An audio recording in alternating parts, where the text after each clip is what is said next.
আগেই তো আপনাদেরকে ঠকাচ্ছে, নির্বাচনের ফলে তাহলে কেমন ঠকাবে আপনাদেরকে বোঝে নেবা। কি নাম আপনার? ওই এইদিকে বলুন। এটিএম মিলাল। বাড়ি কই? সুনামগঞ্জ। বাড়ি সুনামগঞ্জ। সুনামগঞ্জ কোথায়?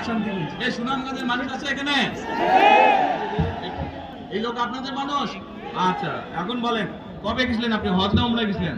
উমরাতে গেছি 16তে, হজে গেছি 17তে। উমরাতে গেছেন 16তে, হজে গেছেন 17। এখন আমাকে বলেন, আপনি তো উমরা হজ করে এসেছেন, যে মাইকের সামনে দাঁড়ান, আপনি কাবা শরীফে গেছেন, কাবা শরীফের মালিক কে? আল্লাহ। জোরে বলেন। আল্লাহ। কাবা শরীফের মালিক কে? আল্লাহ। আল্লাহ। আমরা মুসলমান সবাই, জি। এই দিন দুনিয়ার আমরা যে এই পৃথিবী দেখি, এই পৃথিবীর মালিক কে? আল্লাহ। এই সূর্য নক্ষত্র যা দেখি তার মালিক কে? আল্লাহ। বেহেশতের মালিক কে? আল্লাহ। দোজখের মালিক কে? আল্লাহ। আচ্ছা, দাঁড়ান এবার, আপনি বসেন। আপনারা সকলেই সাক্ষী দিলেন দোজখের মালিক আল্লাহ, বেহেশতের মালিক আল্লাহ, এই পৃথিবীর মালিক আল্লাহ, কাবার মালিক আল্লাহ।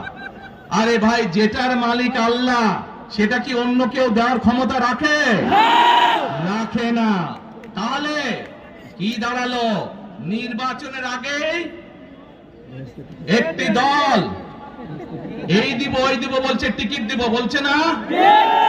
যেটার মালিক মানুষ না, সেইটার কথা যদি সে বলে, এক শিরকি করা হচ্ছে না? যার মালিক আল্লাহ, যার অধিকার শুধু আল্লাহর একমাত্র, সবকিছুর অধিকার উপরে আল্লাহর অধিকার।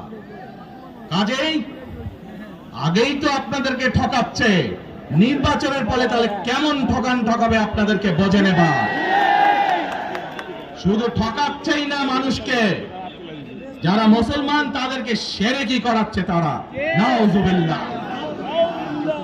প্রিয় ভাই বোনেরা, কেউ বলে অমুককে দেখেছে, তমুককে দেখেছে, এবারে একে দেখেন।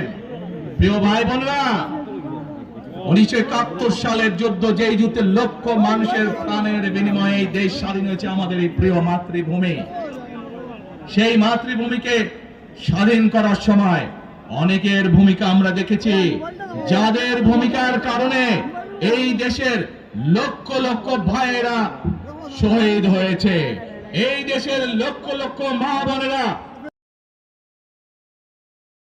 তো বাংলাদেশের মানুষের মধ্যে দেখেই নিয়েছে।